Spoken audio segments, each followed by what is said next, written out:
And people need to know that. Like, your dollar can absolutely make a difference and a change for everything.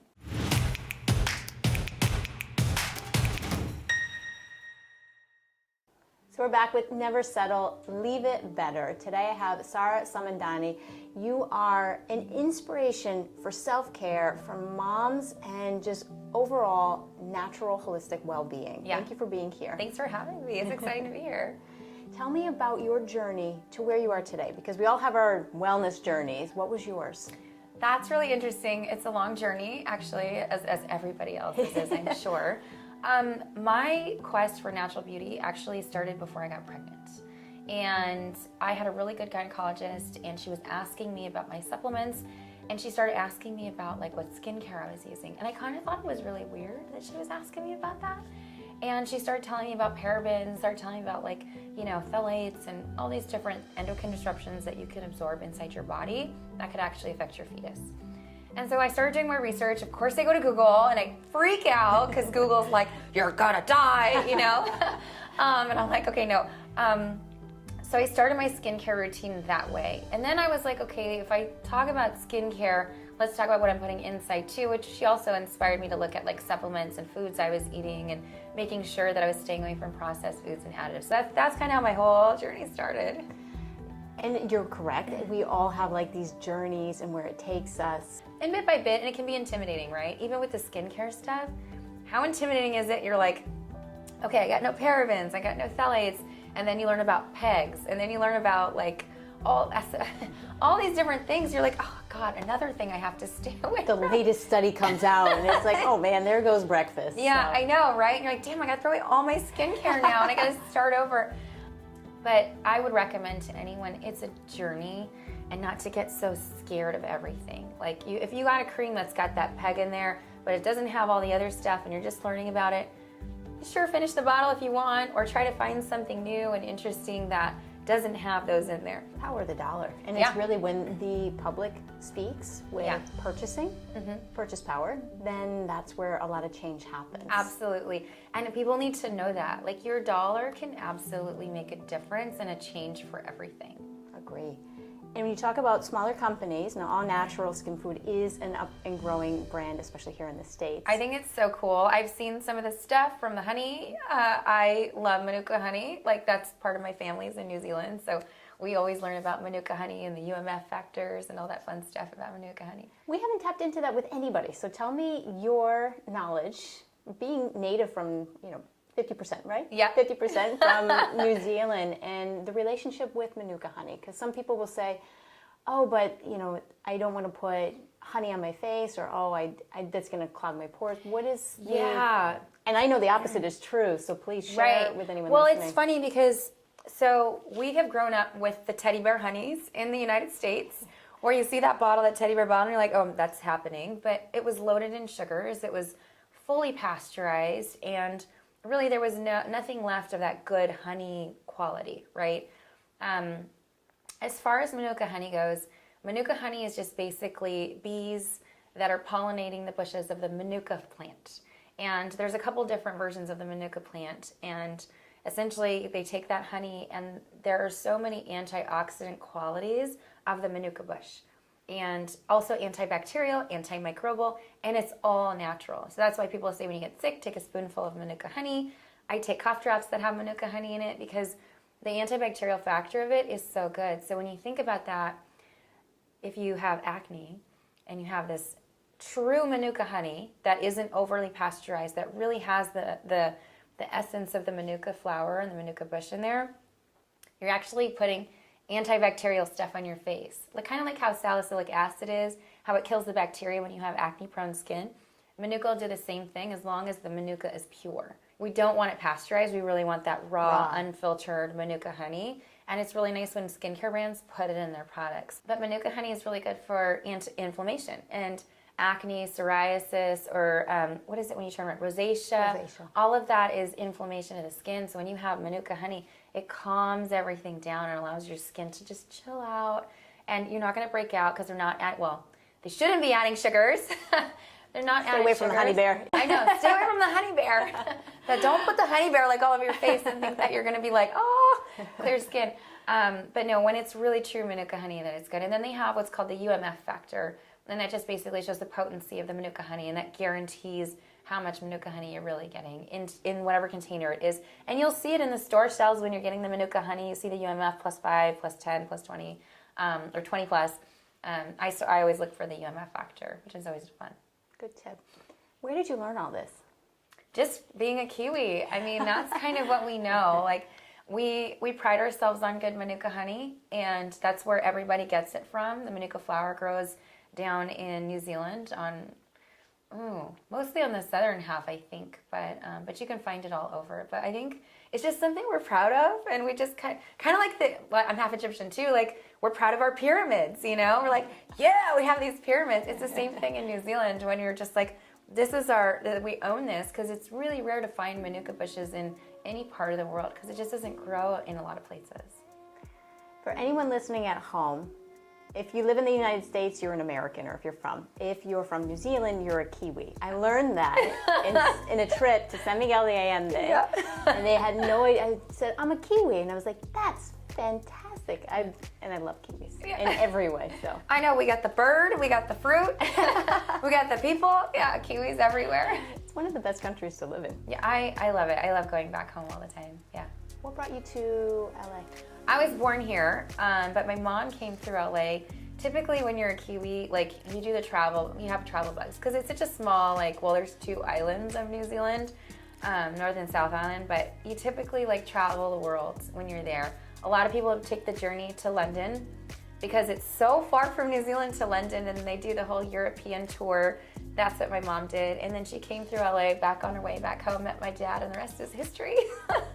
And when she ended up staying, she was going to stay for 2 weeks and ended up staying for 23 years. That's a love story. Yeah, it was a love story. What is your role, and what do you do in a day-to-day or within your own business for sustainability from an eco standpoint? That's actually a really good question. Sustainability is on the rise, which I think is really important, right? And ultimately the goal here for sustainability is to ensure that we avoid the depletion of natural resources.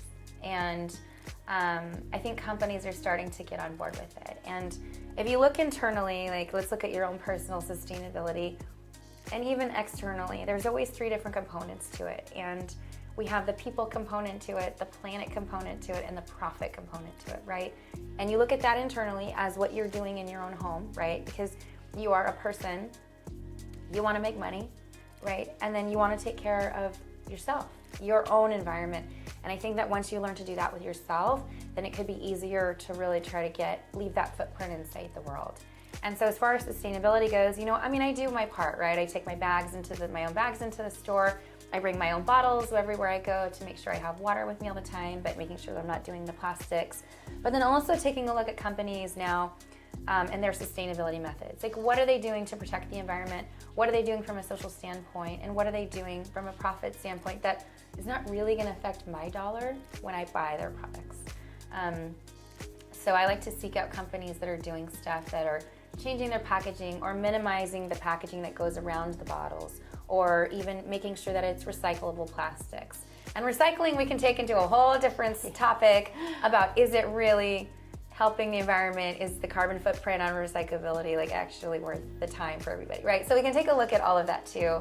We heard it I think it was a documentary, and they called it wish cycling. Yeah. It's like we have the best intentions. We have really good intentions with that, right? But it's still affecting the environment that we live in, right? And it's something that's important. So when I research companies that I want to work with, I also take a look at their sustainability methods. And not every company will have all 3 elements to it. People, place, planet. People, profit, planet. But at least if they have one different element, how are you helping people? How are you helping, making sure that the end consumer isn't suffering from the dollar, and even helping them minimize their carbon footprint when they're ordering your stuff. Look at Amazon shipping. Everybody's kind of having a hard time with right now. We love the convenience, but each thing comes in a box with a bag. It comes in a box with a bag, but then also we're talking about the trucks that are delivering and leaving all of that environmental impact, right? We want to make sure our needs are fulfilled today with sustainability, but then also is not going to affect the needs of our future generations.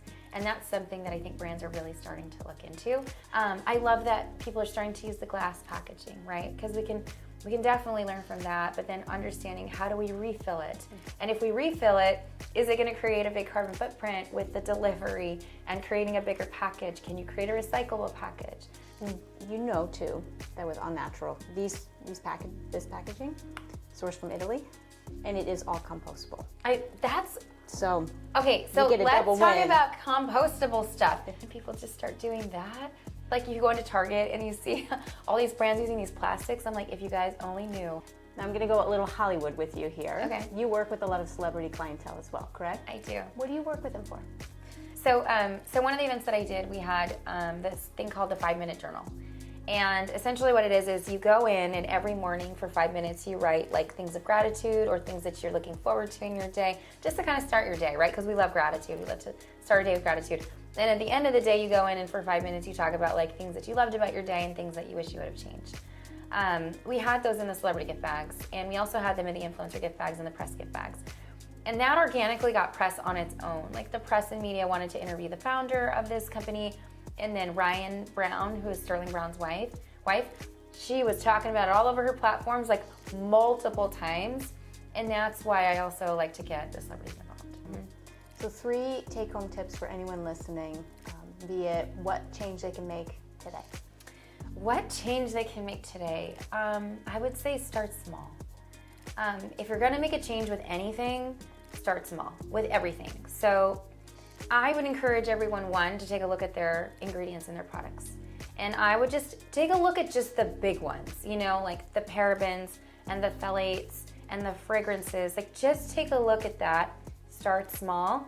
And if you see any of your skincare products that have it, even your perfume bottle, if you use perfume, which is why I don't use perfume, change it. And really you're gonna see a difference in your body because you're not gonna be causing this endocrine disruption or anything going on in your body.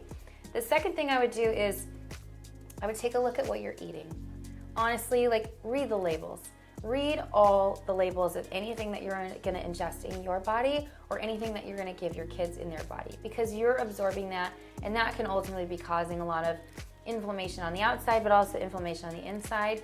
And it's so important we take a look at what we're putting in our bodies. 90% of our serotonin is absorbed from our gut. And so when our guts aren't really good, we're kind of grumpy, you know? So I would say take a look at your labels of the foods that you're eating and really try to stay clean. But whole foods are kind of the best way to go, right? And the third one I would say is be kind to yourself. It's really hard to be kind to others if you're not gonna be kind to yourself. Small changes, you know, like you make dinner and let's say you burn the potatoes, but the steaks are great, you know, go, I like my steak. Let's not focus on the potatoes that I might have burned.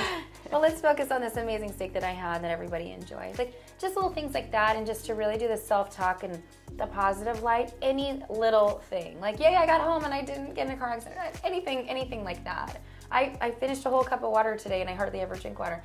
Little milestones, you celebrate those little things, then they become big things, and then you can really focus on yourself. But those are the three things that I would take a look at. I call it celebrating the mini victories. Yes, the mini victories. They're the best things. Yes. Yeah. And they're important. They're very important. And then you attract the big ones. Exactly. They all add up. Yeah. They all add up. Yep. Where can we find you? You can find me on Beauty Mommy on Instagram, Facebook, and Twitter, and it's Beauty and then MOMME. So I look forward to chatting with you. And I do check my DMs, so feel free to send me any DMs. Leave comments. I answer all my comments because I really like to hear what everyone has to say and answer any questions everybody has. That is important. Yeah. Thank you, Saarah, so much for Thanks the for time having me. and space and your excitement.